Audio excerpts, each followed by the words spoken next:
Hyderabad police कार्रवाई करे वॾी मिक़दार में मंशियात हथ करे एक सप्लाई कंदड़ मुख्य जवाबदार के गिरफ़्तार करे वरितो आहे। दौरान मंशियात जे वरी खेप हथ करे एक सप्लायर के गिरफ़्तार करण जी दावा कई आहे। मंशियात हथ करण ऐं मुख्य जवाबदार जी गिरफ़्तारी जे हवाले सां अपडेट करे रहियो आहे।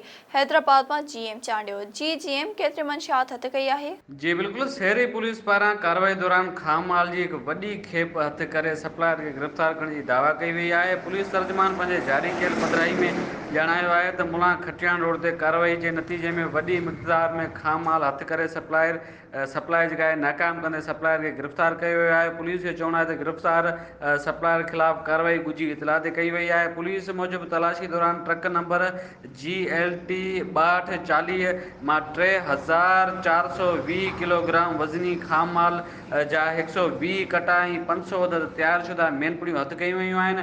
पुलिस मूजिब गिरफ़्तार जवाबदार जी सुञाणप मुख़्तियार हज़ारवाला जे नाले सां थी आहे। पुलिस दावा मूजिब शुरुआती जांच में इंकिशाफ थियो आहे त गिरफ़्तार कयल सप्लायर जो जेको तालुक़ु आहे उहो बैनुल सूबाई मेनपुड़ी सप्लायर ग्रुप सां आहे, जेको हैदराबाद समेत मुख़्तलिफ़ ज़िलनि में खाम माल सप्लाई करण में सरगर्म हो। शहरी पुलिस पारां हथ आयल खाम माल कटा ऐं जेका उहो कटनि जे जेका भरियल ट्रक हुई उहा ट्रक तैयार कयल मेनपुड़ियूं पंहिंजी तहवील में वठी गुटका एंड मेनपुड़ी एक्ट तहत केस दाख़िल कयो वियो आहे।